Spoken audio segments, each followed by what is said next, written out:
안녕하세요, 알렉스강입니다. 독감 백신 맞으셨나요? 지난번 독감 백신 상온 노출 사태 이후에 독감 접종자 사망 소식이 매일 전해지다가 요즘은 좀 뜸합니다. 질병청의 발표로는 사망자 108명 중에 107명은 인과성이 없다고 하죠. 그런데 이게 정말 좀 신기한 상황입니다. 독감 백신이 사망의 원인이 될 이유가 없다는 이런 분석을 주장하기는 하는데 지금 우리나라에서 108명이 죽었습니다. 그리고 그 사람들이 사망하기 전 공통적으로 했던 행동이 있습니다. 바로 독감 백신을 맞았다는 거죠. 뭔가 찜찜합니다. 아무튼 이렇게 백신에 대한 국민들의 불신이 점점 커지고 있는 상태이기 때문에 코로나 백신이 나오더라도 국민들을 안심시키기 위해서는 정부가 이전보다 더 많은 노력을 해야 할 것 같습니다. 그 노력 중 하나가 배송 상태를 이제 철저하게 관리하고 통제하겠다는 그런 약속이 필요하겠죠. 이전에 이제 독감 백신이 상온 노출 이후에 이게 이제 확 이슈가 됐잖아요. 그런 걸 이제 그런 자잘한 사고를 미연에 방지해야겠다라는 내용이 꼭 필요합니다. 코로나 백신을 보면 이것도 모두 냉장 배송과 보관이 필수입니다. 화이자 백신은 영하 70도로 운송하고 배송 후에는 2도에서 8도 정도 냉장 상태에서 5일간 보관이 가능하다고 합니다.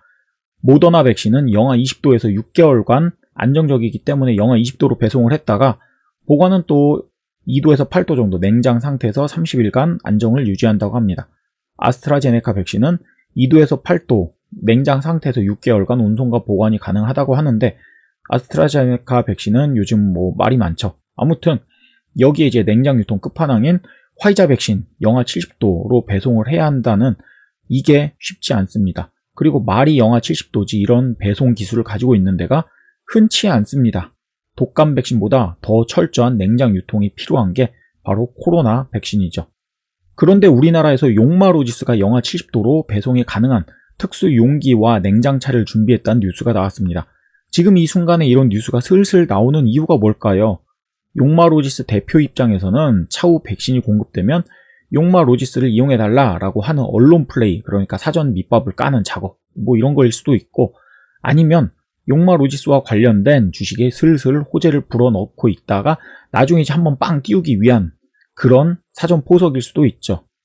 그리고 지금 코로나 백신뿐만 아니라 이 아래 쭉 살펴보면 셀트리온과 삼성바이오로직스가 생산한 항체 치료제도 모두 냉장 유통이 필요한 그런 상황이기 때문에 여기에도 이제 코로나가 계속 증가를 하고 있기 때문에 관련된 종목이 될 수가 있습니다.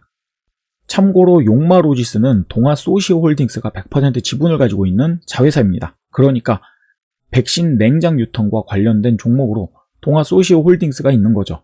이 종목을 보면 최근 완만한 우상향 가운데 이렇게 한 번씩 크게 올랐다가 다시 60일선 정도에서 지지를 받고 또 올랐다가 또 60일선 정도에서 지지를 받는 이런 완만한 우상향을 이루고 있습니다. 요즘 또 조정을 받으면서 12만원대까지 떨어졌다가 오늘 또 이렇게 올랐죠. 코로나가 이제 다시 활개를 칠수록, 그리고 코로나 백신 출시가 다가올수록 이 종목도 점점점 기대가 커지는 그런 상황인 것 같습니다.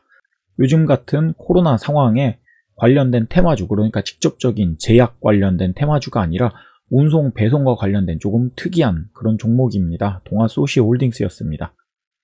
우리나라도 조만간 코로나 백신이 공급이 되겠죠. 제발 중국 백신은 아니기를 바라지만 우리나라도 이런 좋은 백신이 전 국민에게 빨리 보급이 되면 좋겠습니다.